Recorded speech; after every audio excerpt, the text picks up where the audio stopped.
예, 오늘 말씀은 요한계시록 1장 1절에서 19절까지 내용입니다. 그 가운데 4절 한 절 말씀을 제가 봉독해 올리겠습니다.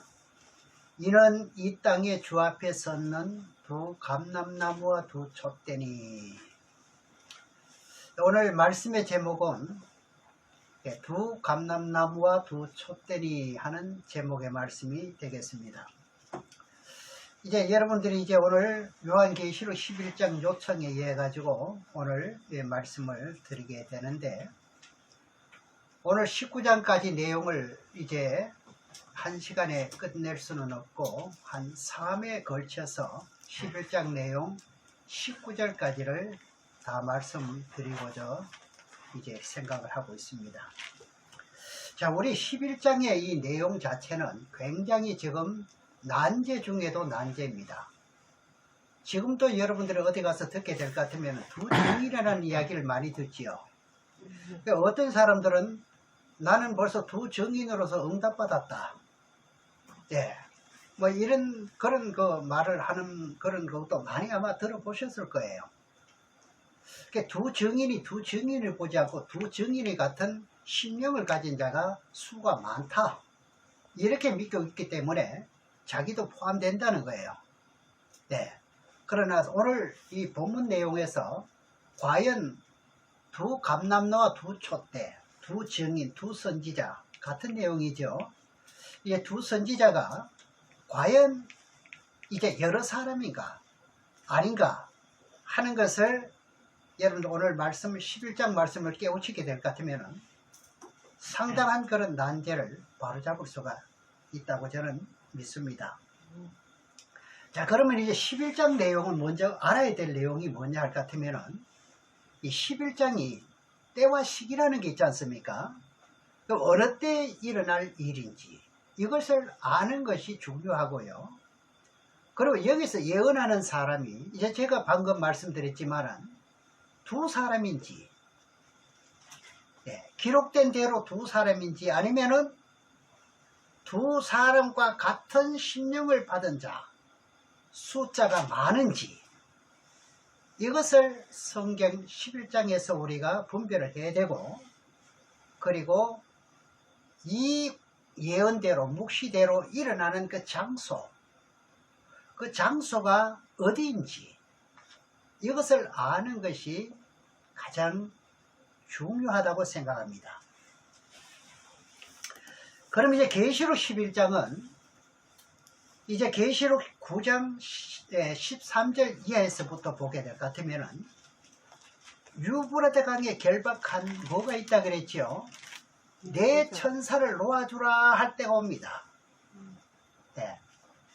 내 천사를 놓아주라 하게 될 것 같으면은 그 연, 월, 일시에 이르러 가지고 7년 환란 전쟁이 시작되는 거예요. 그러면 7년 환란 막 시작될 때 두 선지자가 어떻게 하느냐? 이제 11장에 나오는 두 선지자가 어디로 가느냐 할 것 같으면은 이스라엘로 가게 되죠. 중동. 네. 자, 이스라엘에서, 그럼 성경은 어디에 준하는 말씀이냐? 계시록 7장에 보게 될 것 같으면은 거기 14만 4천이 나옵니다. 그렇죠? 그럼 계시록 7장에 14만 4천을 인친 후에 사명이 끝나느냐? 끝나지 않고 나머지 백성들에게 또 인치는 작업을 하는 것이 11장입니다. 그래서 11장을 바르게 분별하지 못하면은 이 두 선지자와 같은 사람, 많은 사람의 숫자가 많은 것으로 이렇게 알고 있거든요. 여러분들도 그렇게 알고 있었지 않습니까? 또 지금 이 시간에도요, 그런 대상자, 그런 사람이 되기 위해서 많은 세월 동안 금식하면서 기도하는 분들이 지금 있습니다. 예. 그 기도를 뭐라고 하느냐? 입에서 무엇이 나와야 되고 불이 나와야 되고요. 그리고 또 7 영을 받아야 된다는 거예요. 그 여러분 일곱 영이라는 것은 4장 계시록 4장 이제 그 4장 5장을 보았지만 일곱 영은 그것이 아니잖아요. 그리고 또 어떻게 합니까? 불세례를 받아야 한다고 걸어가고 있거든요. 지금 열심히들 지금 기도하고 있습니다. 그런데 계시록 11장은 7년 환란 전쟁, 전 3년 반 전쟁이 막 시작이 되면서 전 세계로 전쟁이 확산되지요. 유브레드 강에서 전쟁은 시발점이고요. 그럼 여기서 전쟁은 확산되어 나갑니다. 자, 확산되어 나가는데도 유독 이스라엘 땅에만 전쟁이 없습니다. 피해간다 이 말입니다. 아마 오늘 유튜브를 시청하는 분들이 있다면 깜짝 놀랄 일일 겁니다. 그 틈을 타서 어떻게 합니까? 두 선지자가 이스라엘의 마지막 복음을 전파하는 사역이 몇 장이라고요? 오늘 계시록 11장입니다. 자, 여기서 두 선지자 숫자 그대로 두 선지자인가? 지금 오늘 알아볼 겁니다. 모세와 엘리야 같은 신명을 가진 여러 사람이 가서 전하는 것이 과연 맞느냐? 그렇죠? 만일 여러 사람이 이스라엘 백성들에 가서 복음을 전한다면 어떤 일이 발생되는지 이것도 한번 생각을 해보아야 됩니다. 이스라엘 백성들의 어지간히 머리가 영리합니까? 세계에서 제일 IQ가 높다 그러죠. 그렇잖아요. 유태인들이요. 그런데 이 백성들이 여러 사람이 와서 말씀을 전한다면 그거 받아들일까요? 안 받아요. 믿을까요? 여기? 안 맞잖아요. 과연 지금 우리가 방금 시인했던 그 내용대로 여러 사람이 맞는지 안 맞는지 딱 두 사람인지 오늘 성경을 확인해 보셔야 됩니다. 그렇죠?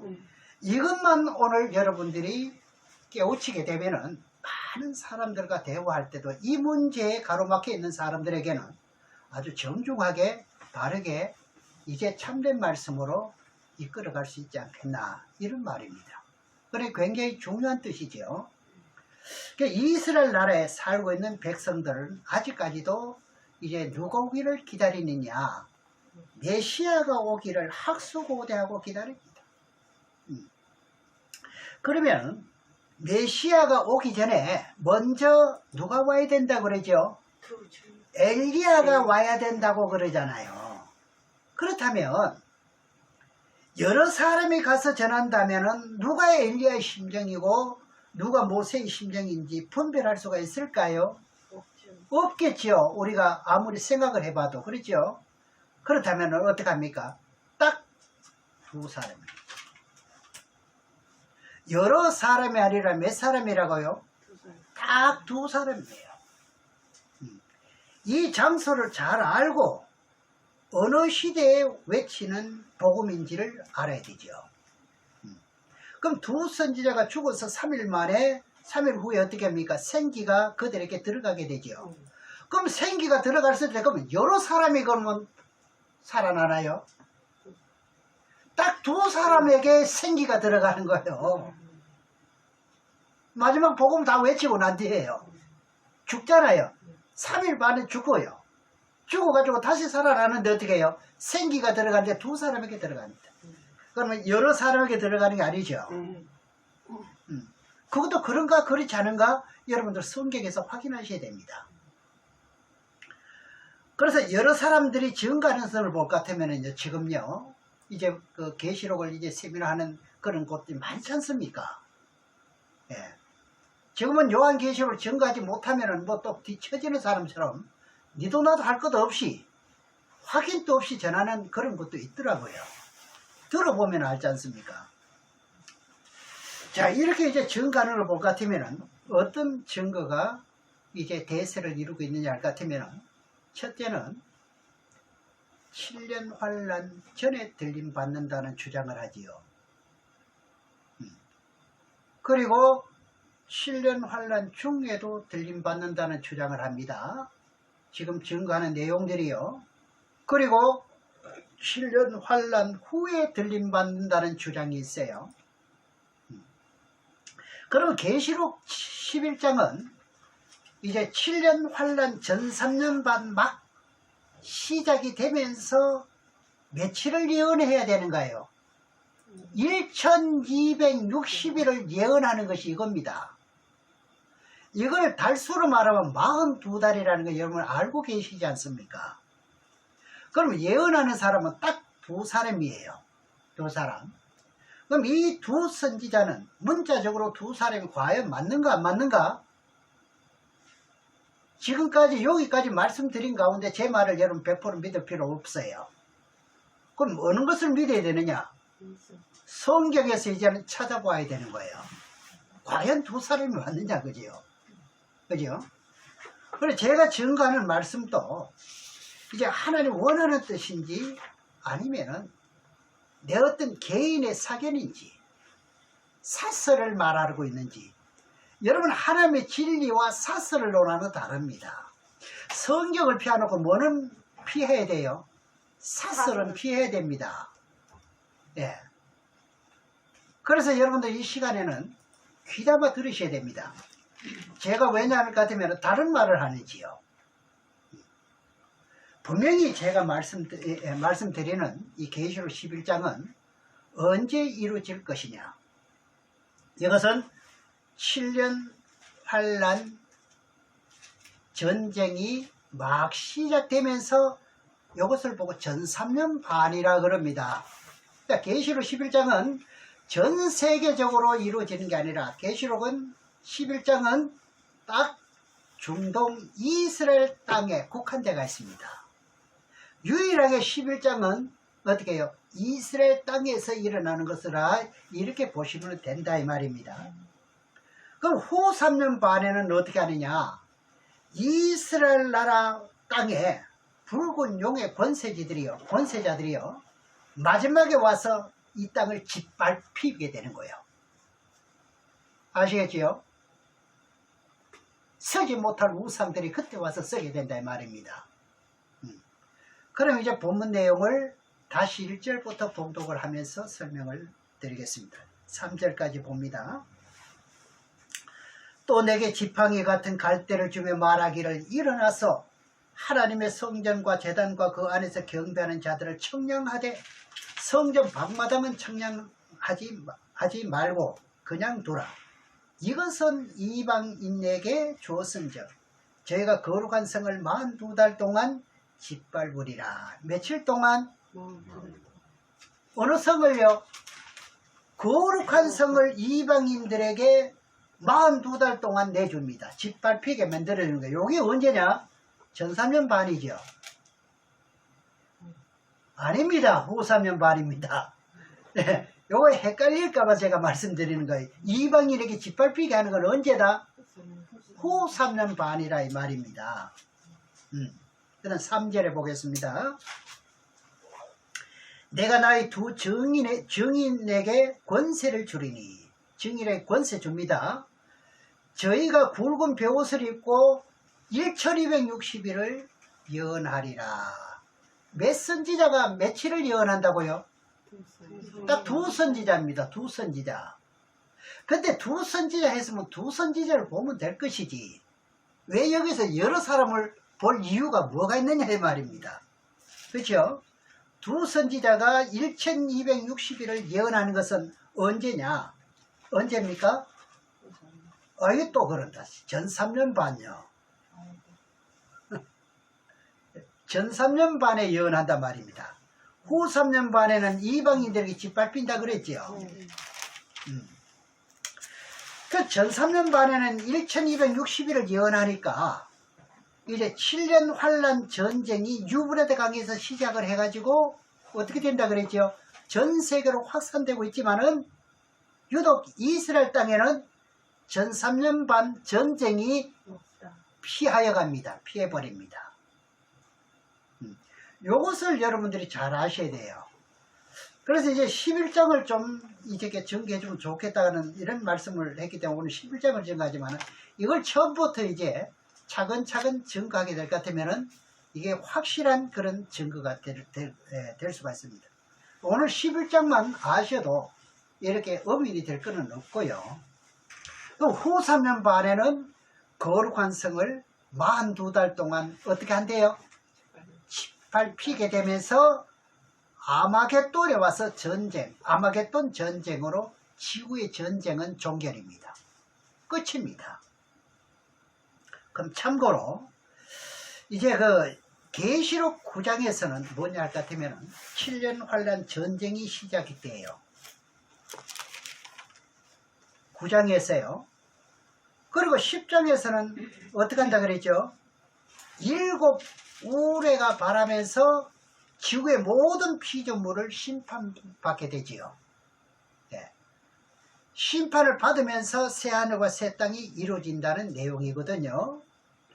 그리고 11장에서 넘어와서는 뭐지요? 오늘 본문의 내용을 귀담아 잘 들으시면은 오늘 이해가 가시리라 믿습니다.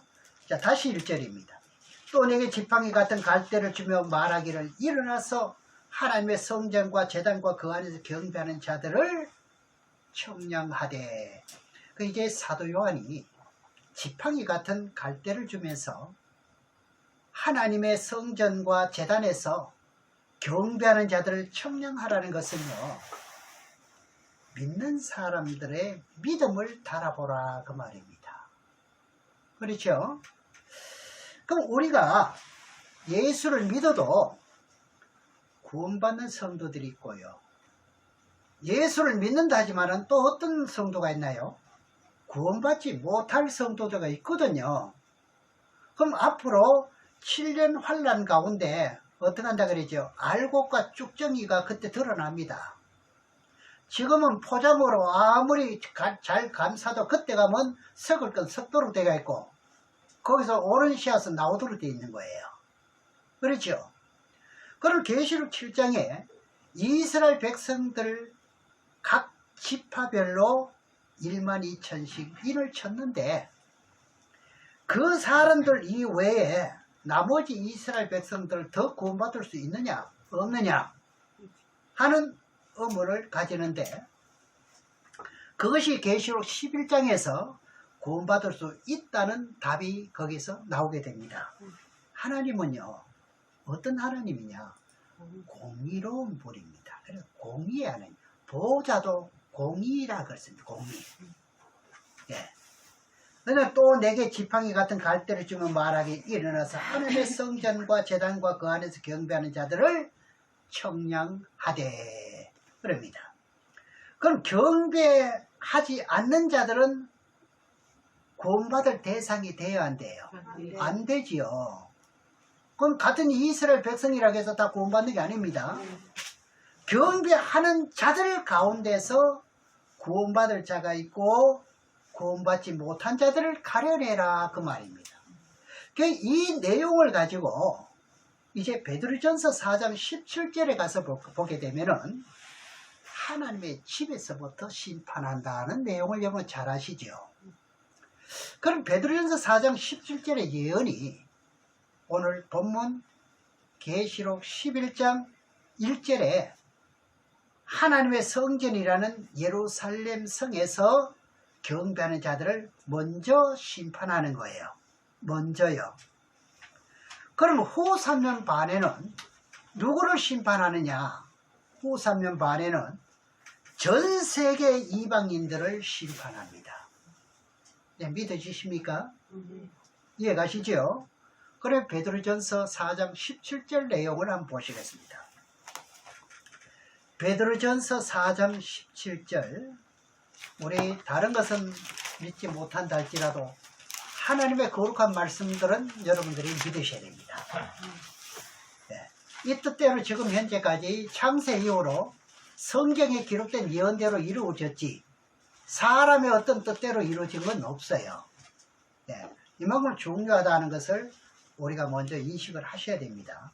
17절에 하나님의 집에서 심판을 시작할 때가 되었나니 만일 우리에게 먼저 하면 하나님의 복음을 순종치 아니하는 자들의 그 마지막이 어떠하며, 그 심판을 하나님의 집에서부터, 하나님의 집은 어디입니까?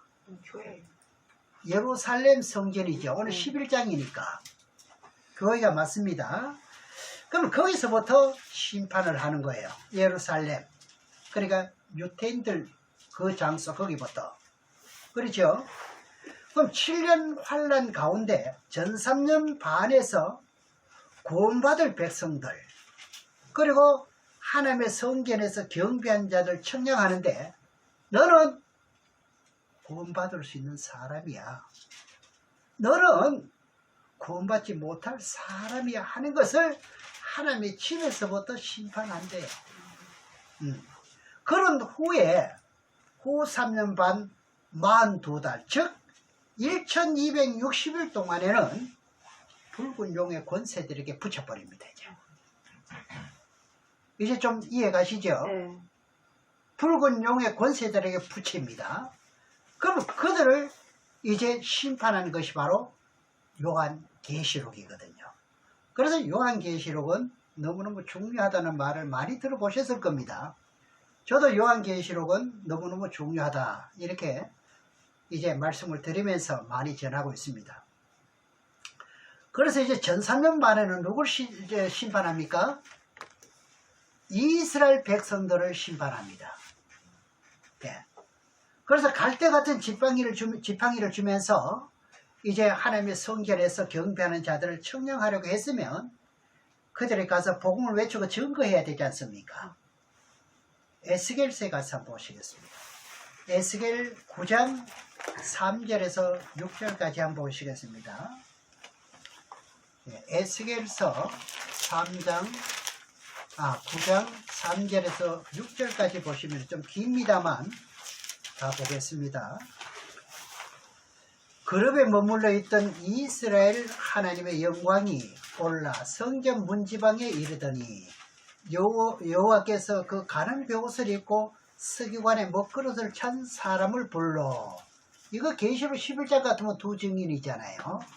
이르시되 너는 예루살렘 성읍 중에 순행하여 그 가운데 행하는 모든 가정한 일로 인하여 단식하며 우는 자 이마에 표하라시고, 여기 이제 믿는 자와 믿지 않는 자가 나오는 겁니다. 나의 듣는데 또 그 남은 자에게 이르시되 너희는 그 뒤를 쫓아 성읍 중에 순행하며 아껴보지도 말며 긍휼을 베풀지도 말고 쳐서 늙은 자와 젊은 자와 처녀와 어린아이와 부녀를 다 죽이되 이마에 표 있는 자에게는 가까이 말라. 내 성소에서 시작할지니라 하시매 그들이 성전 앞에 있는 늙은 자들로부터 시작하더라. 이제 베드로전서 4장 이제 17절 말씀처럼 하나님의 집에서 뭐한다? 심판한다는 말씀이 이렇게 이루어지는 거예요. 그래서 계시록 11장은 전 세계를 예언한 뜻이 아니고 이스라엘 나라, 중동 유태인들에게 예언한 것이라 이 말입니다. 그럼 계시록 11장은 유태인들을 중심으로 예언한 예언서입니다. 이렇게 아주 명확하게 정의를 내려놓고 성경을 보시게 되면 이렇게 알곡과 쭉정이를 가려내게 되는 겁니다. 그러면서 또 마태복음 25장에 가서 한번 보시겠습니다. 마태복음 25장 32절에서 33절까지 한번 보겠습니다. 두 절을 봅니다. 마태복음 25장 32절에서 33절에 볼 것 같으면 모든 민족을 그 앞에 모으고 각각 분별하기를 목자가 양과 염소를 분별하는 것 같이 하여 양은 오른편에 염소는 왼편에 두리라. 그 심판하는 뜻은 뭡니까? 선과 악을 재판하는 것이 심판 아닙니까요? 그 심판은 또 뭡니까? 옳고 그름을 판단하는 것이 심판 아닙니까? 네. 그래서 우리가 예수를 믿는 믿음 가운데서 다 천국 간다고 말한다면 이거는 모순이죠. 심판할 필요가 없죠. 그런가요? 안 그런가요? 그건 잘못된 사람들의 말이라 이 말입니다. 자, 거기 마태복음 13장 가보겠습니다. 13장 49절과 50절 두 절 내용을 한번 보시겠습니다. 마태복음 13장 49절과 50절 두 절. 세상 끝에도 이러하리라. 천사들이 와서 의인 중에서 악인을 갈라내어 풀무불에 던져 넣으리니 거기서 울며 이를 갈미 있으리라. 여기서는 뭐죠? 의인 중에서 악인을 갈라냅니다. 의인은 뭐냐? 깨끗하다고 의인이라. 지금 한번 구원을 받고 체험을 하고 예수를 믿고 있는 사람, 그 중이 그런 사람들 보고 뭐합니까? 심판하기 전까지는 의인이라 칭호를 주는 거잖아요. 그럼 여러분들이 예수를 믿기 전에는 다 뭐였지요? 죄인이었지 않습니까? 그럼 예수를 믿게 되므로 뭐가 됐습니까? 의인이 됐습니다.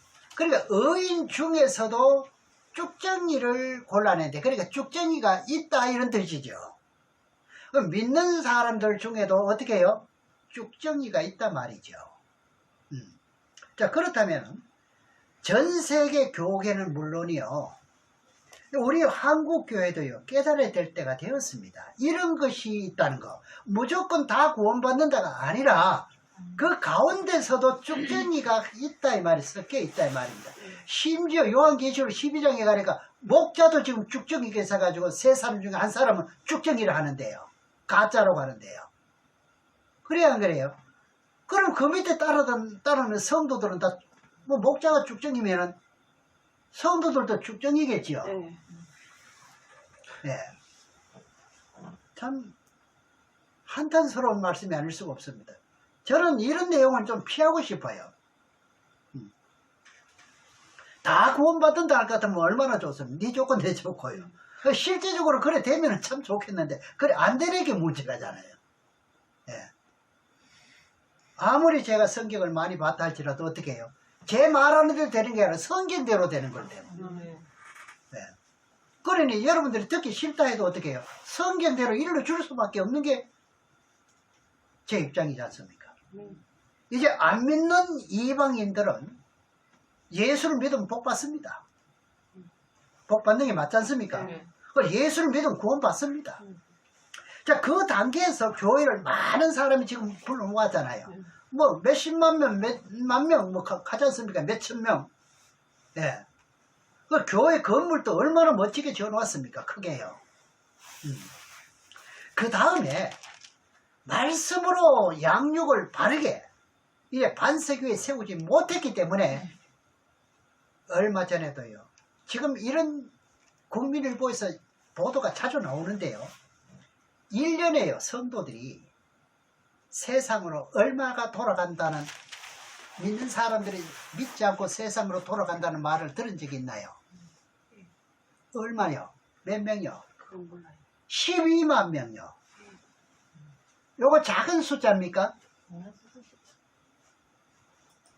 우리 교회가 12만 명이 되면 이 12만 명이라는 사람들이요 세상 길로 가고 있다는 거예요. 믿다가 이게 책임이 다 누구에게 있느냐? 전부 목사님들에게 있습니다. 저도 똑같고요. 여기서 어떻게 피하겠습니까? 그래서 말씀으로 바르게 양육이 안 됐기 때문에 세상 길로 갔다는 거 아니겠어요? 예. 그렇다면 남아있는 사람들 가운데서도 온전한 신앙이 얼마나 되느냐? 이것을 이제 성경을 통해서 보니까요.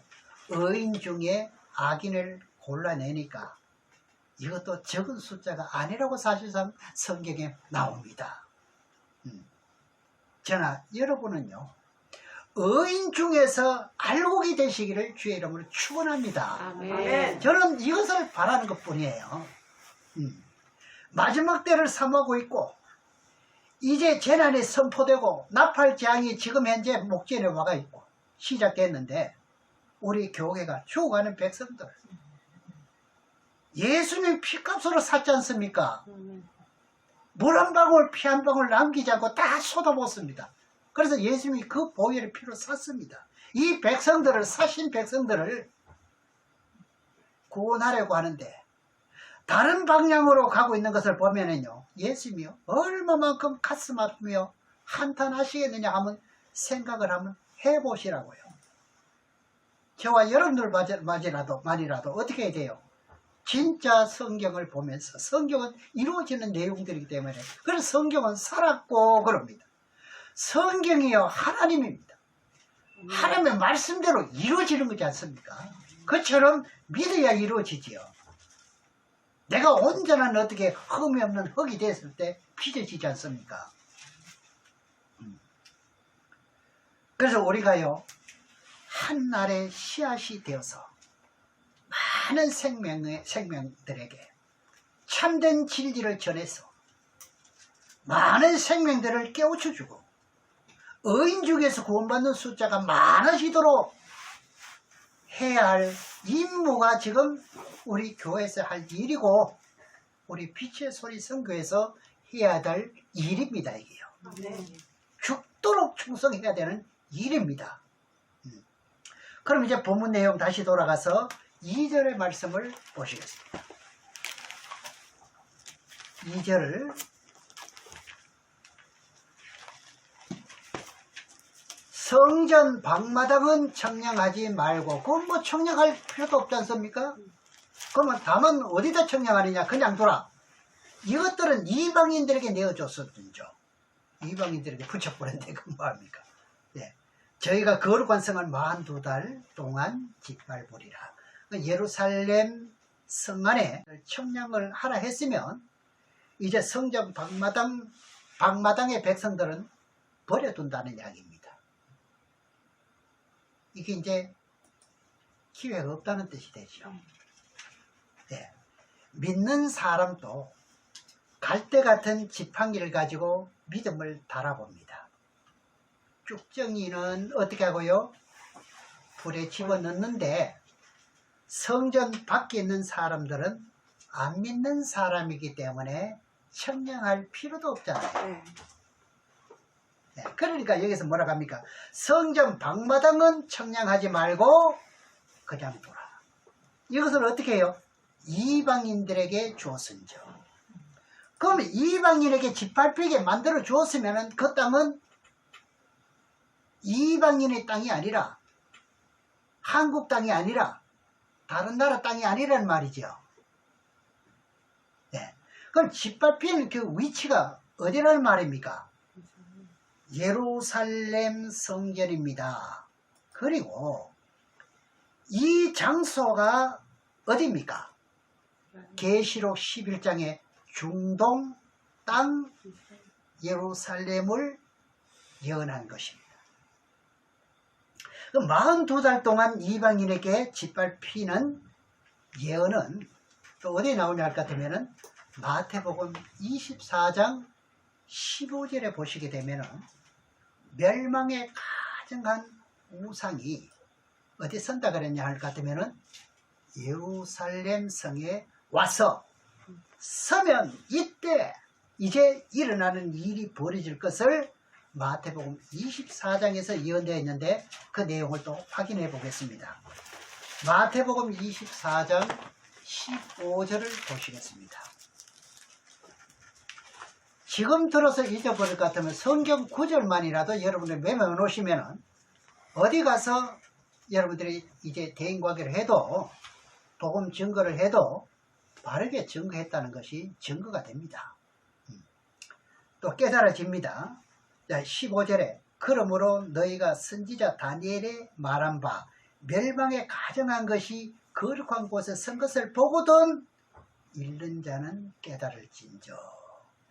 그 후 3년 반에는 다니엘이 예언한 바 가정한 것이 거룩한 곳에 선다는 것이지요. 그죠? 어디에 선다고요? 네. 그럼 전 3년 반 전쟁에서 붉은 용의 권세가 이깁니다. 또 이 말씀을 드리게 되면 또 깜짝 놀랄 일입니다. 뭐 붉은 용이 이긴다고? 그럼 청황색 말은 잠자고 있느냐? 초강대국인데 왜 거기 이기지? 왜 붉은 말이 이긴다 하느냐? 성경에 그렇게 되어 있는 거예요. 네. 아니면 베리칩이고 무슨 이런 용어가 짐승표현이 나올 이유가 없지요. 네. 그리고 믿는 사람들 고생시킬 필요도 없지 않습니까? 환란이란 말도 필요 없지 않습니까? 네. 그래서 이제 계시록이라는 것은 이제 후 3년 반에 환란 때 구원받는 비결을 아는 내용들이 계시록이기 때문에, 그래서 우리 다른 건 몰라도 이것만큼은 알고 있어야 된다는 말을 그래서 하는 겁니다. 후 3년 반은 이제 계시록 13장으로 이제 연결이 되면서 계시록 13장 1절을 보게 될 것 같으면은 바다에서 뭐가 나온다 그랬죠? 한 짐승이 나와서 뿔이 여리요 그럽니다.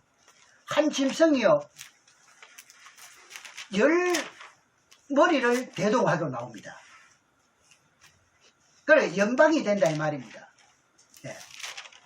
그리고 머리가 7이라 하는데, 이제 바다에서 올라온 짐승의 우상을 만들어 놓고 거기에 절하지 않는 자는 몇시든지 죽인대요. 이런 정책이 지금 우리 시대에 벌어지고 있다는 면은 여러분 정신 안 차리고 되겠습니까 지금? 다 죽이는 가운데서 미운 물건의 우상을 후 3년 만에 만들어 가지고 예루살렘 성에 침투해 들어와서 서게 된다는 겁니다. 그렇죠? 그래서 마태복음 24장 15절에서 28절까지 그 한 대목인데, 한 단락인데, 그것이 예루살렘을 두고 예언하는 거예요. 항상 성경을 보실 때는 이게 대상이 어디를 두고 말하는지 알아야 되지 않습니까? 그렇잖아요. 그 유대에 있는 사람들은 어디로 도망가라 그러지요? 그러면 여기서 답이 나왔잖아요. 유대에 아래 애자잖아요. 밖에 아니잖아요. 네. 유대에 있는 자들은 산으로 도망가라 유대인들에게 하는 말이 맞지 않습니까? 그럼 유대 땅이라는 게 맞지요? 네. 그러므로 너희가 선지자 다니엘의 말한 바 멸망에 가정한 것이 거룩한 곳에 선 것을 보거든 읽는 자는 깨달을진저 그럽니다. 그럼 후 3년 반에 이방인들이 동원이 돼가지고 이제 예루살렘 성전을 12달 짓밟히고 마지막에는 아마겟돈 곳으로 모든 군사를 모아가지고 그때 어떻게 한다 그랬죠? 하나님의 포도주터를 밟게 됨으로써 이때는 어떻게 되냐? 하늘의 권세와 땅의 권세자들과 전쟁이 끝인 거예요. 네. 그래서 몇 번 전개해도 이런 순서들을 좀 헷갈리는 경우를 많이 보게 돼요. 자, 그러면 오늘 본문에 계시록 이제 11장 2절 가운데 거룩한 성을 몇 달 동안 42달 동안 짓밟는 말씀을 다니엘 9장 27절에 가서 보게 되면요 어떤 내용이 나오냐 할 것 같으면 71회라는 말씀이 나오지요. 9장에 71회에 대한 말씀인데 71회의 예언 가운데 69일의 예언은 이미 성취가 되었고 이루어졌어요. 뭐만 남았느냐? 한 일에만 남은 거예요. 한 일에. 그럼 한 일에 되어질 예언을 한번 보시겠습니다. 중요하지요? 한 일에. 예. 한 일은 뭐지요? 7년 환란이 되는 거지요. 다니엘 9장 27절 한번 보겠습니다. 다니엘 9장 27절에 찾았습니까? 그가 장차 많은 사람으로 더불어 한 일에 동안에 언약을 굳게 정하겠고, 그가 그 일의 절반의 제사와 예물을 금지할, 일의 절반이면 전산면방 후산면방 그거 절반이잖아요. 그렇죠? 또 잠포하여 미운 물건이 날개를 의지하여 쓸 것이며, 또 이미 정한 종말까지 진노가 황폐하는 자에게 쏟아지리라 하였느니라. 자, 미운 물건이 어떻게 한다고요? 날개를 의지해서. 그럼 마태복음 24장 15절에 거룩한 곳에 선다는 것 말씀드렸지 않습니까? 그렇죠? 그럼 계시록 11장에서도 말씀을 드렸습니다. 그럼 전 세계를 통치하는 나라가 이스라엘 나라 땅을 빼앗지 못하면, 아무리 전 세계를 통치했다 할지라도 이스라엘 나라 땅을 뺏지 못하면 지구를 다 뺏지 못했다고 한단 말입니다. 네, 일곱 머리가 그런 거예요. 그렇죠? 왜 그러냐? 왜 그렇습니까, 여러분? 왜 이스라엘 땅을 뺏지 못하면 다 뺏지 못했다고 말하는가요? 거기는 성스러운 성의 땅입니다. 지구 시작이 예, 어디서부터 시작이 되었게요? 이스라엘. 중동에서부터 시작이 되었고요. 네.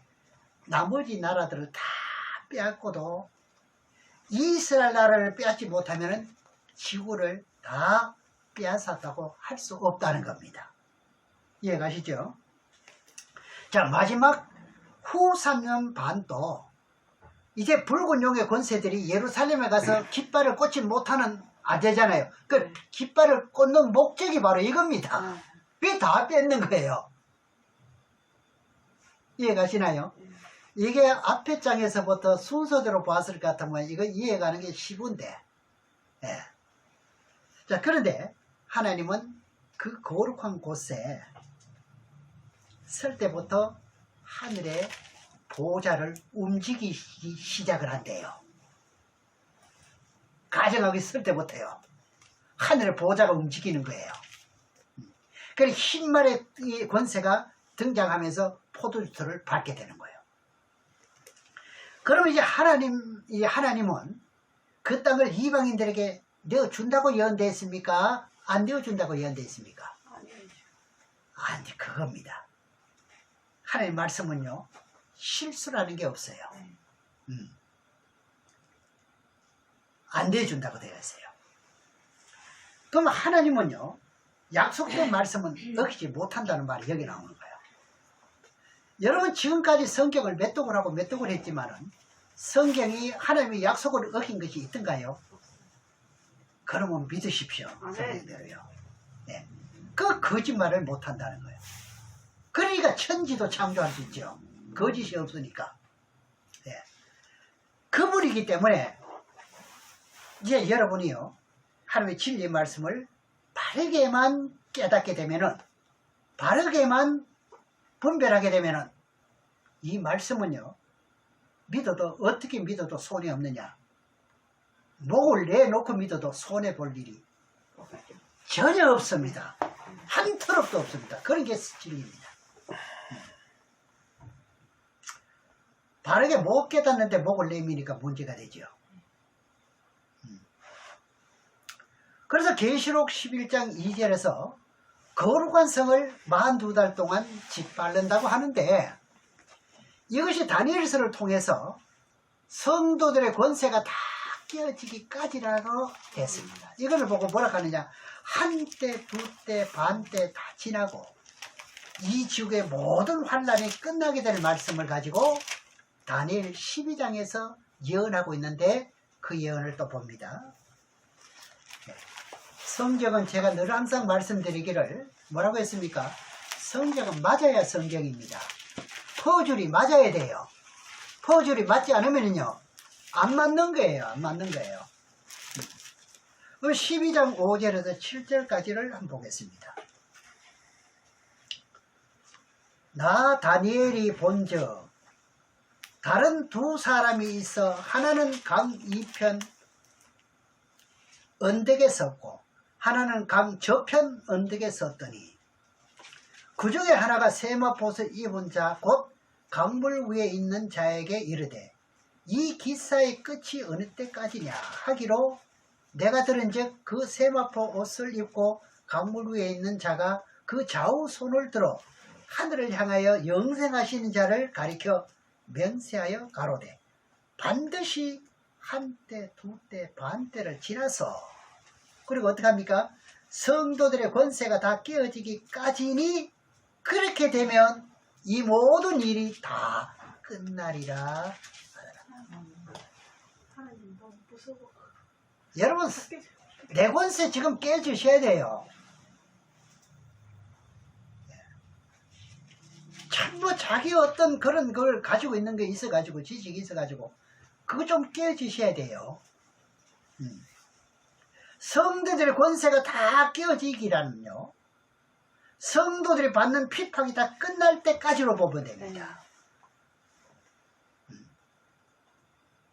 그럼 성도들의 핍박이 어떻게 되면 끝나나요? 42달 동안 되면 끝이 납니다. 그러니까 지금 현재 우리가 아주 기회지요. 너무너무 좋은 기회지요. 말씀을 알아서 이때를 대비하는 것 아닙니까? 아멘. 예. 그래서 다니엘서나 마태복음이나 오늘 본문 말씀이 그겁니다. 성전 방마당은 청량하지 말고 그냥 둬라. 이것을 어디에 맡겼다? 이방인에게 주었은즉 42달 동안 이방인에게 짓밟히게 하고. 그러면 이제 전 3년 반에는 모세와 같은 신명을 가진 자와 또요 엘리야 같은 신명을 가진 두 사람이 1260일 동안 예언합니다. 그 예언이 마치면 이제 후 3년 반으로 들어가게 되죠. 그건 전 3년 반에는 유브레드 강에서 7년 환란의 전쟁이 시작해가지고 유럽 지역으로 아니면은 동서사방으로 퍼져나가지요. 그죠? 그러다가 전 3년 반이 다 되면서 전쟁의 승패가 가려지는데 누가 이긴다 그랬죠? 여기서 붉은 용의 권세자들이 전쟁을 이깁니다. 쉽게 말씀드릴게요. 마지막 3차 전쟁 누가 이기느냐? 붉은 용이 이기도록 되어 있습니다. 네. 그리고 후 3년 반에는 전 세계 예수 그리스도를 믿는 사람들을 박해하기 시작해요. 이때 여러분들이 이걸 반대로 만약에 민주주의 다국적군이 이겼다고 손치면은 믿는 자들을 박해할 이유가 있나요? 없잖아요. 그러니까 여러분 성경을 보시면서 설교를 들으시면서 믿어지는 믿음이 지금 생기지 않으면은 이때 가서 목숨 내놓을 수도 없습니다. 부인합니다. 전부 다. 네.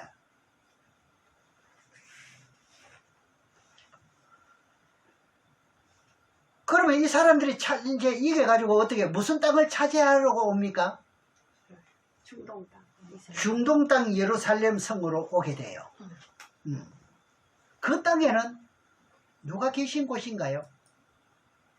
하나님. 어째 그래 영위하시죠? 맞습니다. 하나님이 계신 곳이에요.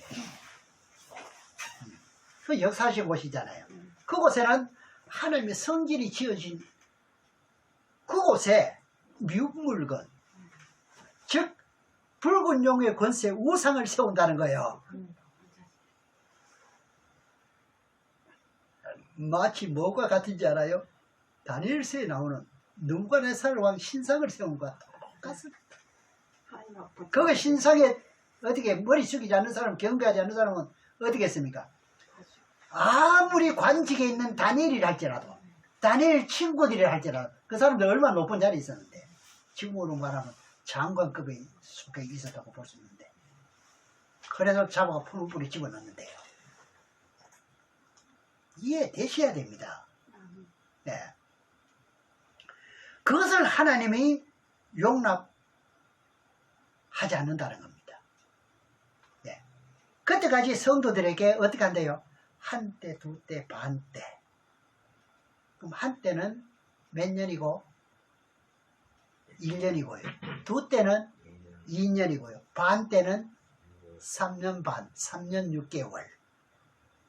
네. 성경에는 묘하게 기록되어 있습니다. 요거 한 가지만 기록되어 있으면 좋은데, 자, 어떤 데는 42대리라 하셨다가, 또요, 1260이라고 하셨다가, 또 이것을 가지고 한때, 두때, 반때로 하셨다가, 한때, 두때, 반때도 1260일이잖아요.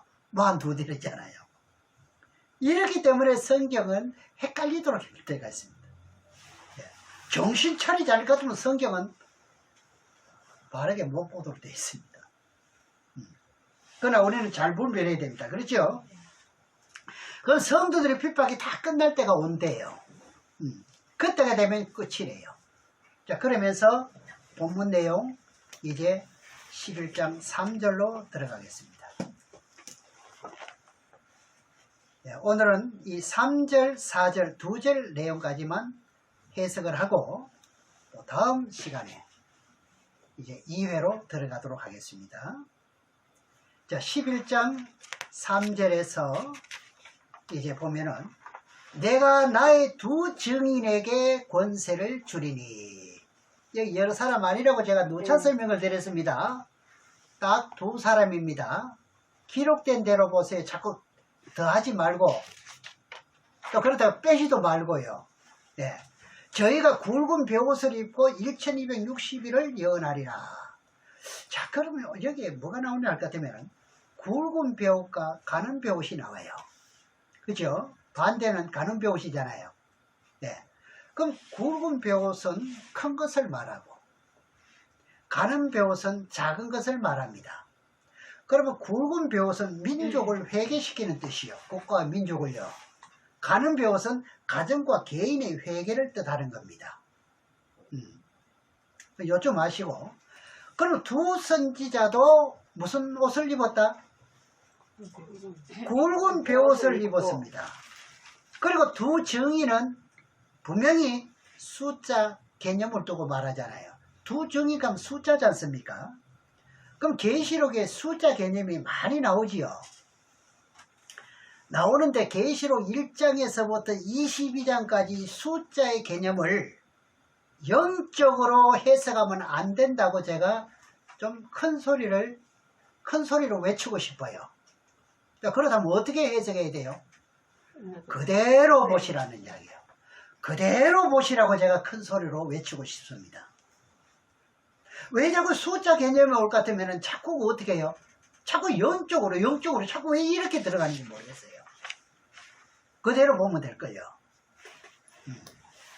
그럼 두 증인이 만일 많은 사람이 외치고 증거한다면 유태인들이 지금도 메시아가 오기를 기다리고 있는데 메시아가 와야 한다고 예언할 사람이 누구였습니까?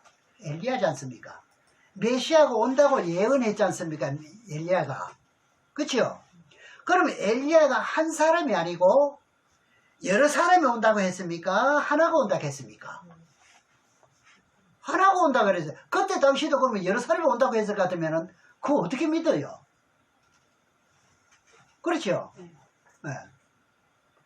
근데 여러 사람이 가면은 혼돈되잖아요. 그죠? 혼돈합니다. 그 사람 못 받아들입니다.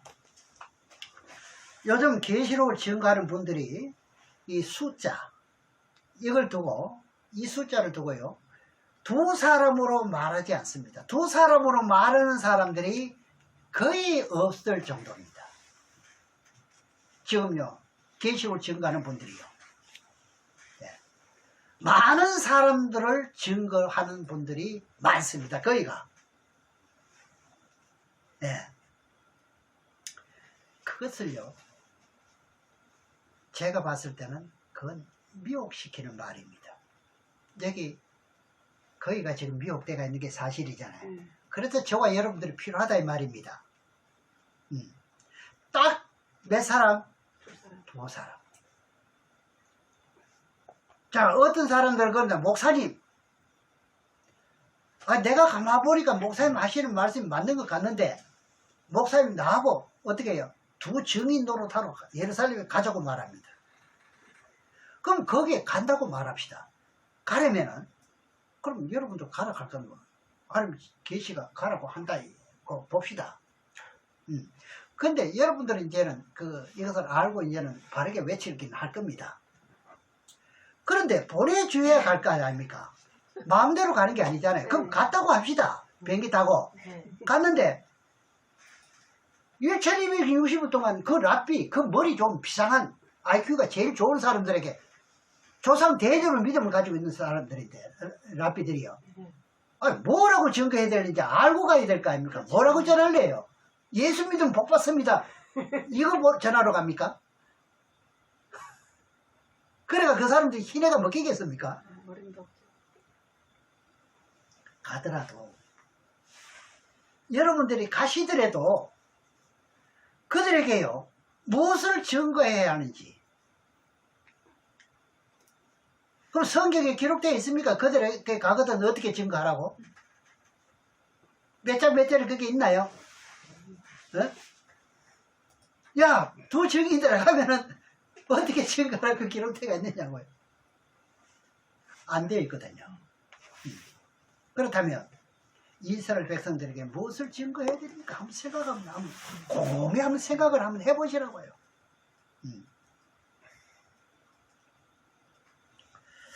그래 이제 맨 첫 번에 모세와 같은 심령을 가지고 이제 이스라엘 백성들을 애굽에서 이끌어 인도하면서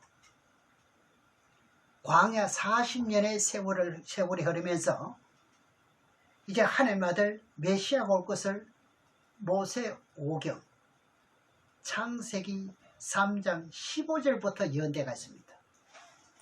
누가 온다고? 메시아가 온다고요. 어디서 예언되어 있다고요? 모세 5경 중에 창세기 3장 15절부터 예언되어 있습니다. 여자의 후손이 온다고. 네. 그 예언을 이사야 선지를 통해서는요, 처녀가 잉태해서 아들을 낳는다 이 간표를. 그 이분을 찾아야지요. 그럼 구약에 믿던 사람들 바리새인 서기관들도 뭘 보고 알아야 됩니까? 처녀가 잉태하면 그 사람이 맞는 거예요. 메시아인 거예요. 그렇죠? 그게 이사야 7장 14절에 나오잖아요. 그에 앞서서 누가 먼저 와야 된다고 그랬죠?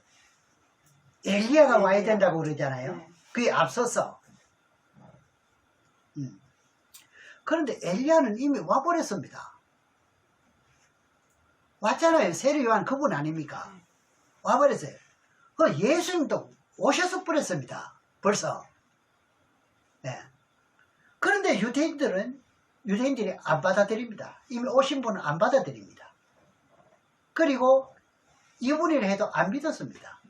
유대인들이요. 그렇죠? 그건 지금도 그들이 예수님 오시기를 기다리고 있습니다. 메시아 오기를 기다리고 있습니다. 전번에 왔던 메시아는 아니라 이거요. 자기 민족 구하러 온 게 아니라 이거요. 그걸 보고 뭐라고 해요? 이방인의 메시아라는 이야기요. 본방인의 메시아는 따로 온다는 거예요.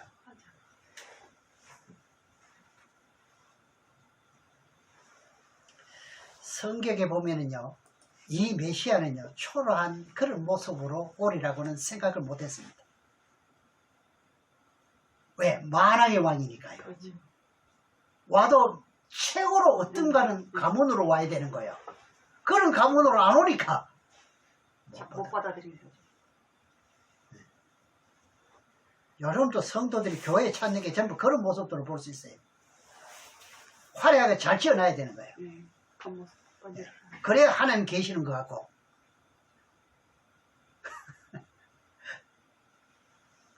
그러다 이들에게 가서 복음을 전해야 할 메시지가 무엇인지 알아야 되잖아요. 그죠? 너 지금 장은혜 예루살렘을 가서 복음을 전해. 그럼 어떻게 무엇을 전해야 되잖아요. 무엇을 전해야 합니까? 너희들이 기다리던 메시아는 이미 어떻게 했고 요새 이 말해줘야 되지요. 지금 죽어 있으니까요. 요셉의 목수의 아들 예수가 메시아였고 그렇죠. 예. 그래 두 선지자는 뭡니까? 앞으로 오신다는 거잖아요. 재림 예수가 곧 온다 이거지 않습니까? 다시 예언하니까요. 그래 너희들이 기다리는 메시아는 이미 요셉의 목수의 아들로 예수가 메시아였고, 그 앞에 세례 요한이 오래라고 했던 것은 물세를 주었고, 그래 물세를 주었던 그 사람이 무슨 심정으로?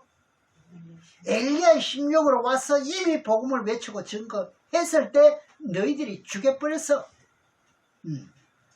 죽였지 않습니까? 이제 얼마 있지 않으면 하나님의 아들 메시아는 하나님 보좌 우편에 앉아 계시는데 그분이 곧 다시 재림할 때가 어떻게 해요? 온다는 거죠. 그러니 너희들이 회개하지 않으면 너희들이 기다리는 예수를 통해서 뭘 받아요? 심판받을 것밖에 없다는 거예요. 몽둥이 찜질할 것밖에 없다는 거예요. 차라리 몽둥이 찜질이 괜찮아. 그러니 이들에게 이 소리를 하니까 그 사람들 환장할 것 아닙니까? 어? 그때 되면 제가 말씀드린 것보다 더 잘 외칠 겁니다. 만일 이제 그 목사님이 이런 준비된 목사님이 없다 하면 또 어떤 사람 보낼까요? 스데반 집사 같은 사람, 스데반처럼 안수 집사님들 보낼 겁니다. 목사가 그런 사람 없으면 그럴 것 아닙니까? 그렇죠. 스데반이 어떻게 했는지 알죠? 네. 자, 사도행전 7장에 보면 그 오늘 본문에 보니까 이는 4절입니다. 이는 이 땅에 주 앞에 섰는 두 감람나무와 촛대니 그럽니다. 그럼 오늘까지 여기까지 이제 우리가 어디까지는 이해가 되셨나요? 다음 시간에 이제 연결해서 할 텐데 이제 이 땅에 저 앞에서 두 감람나무 두 촛대 이 그러면 전에 메시아 지금 하고 현재 메시아를 얘기하지 않을까?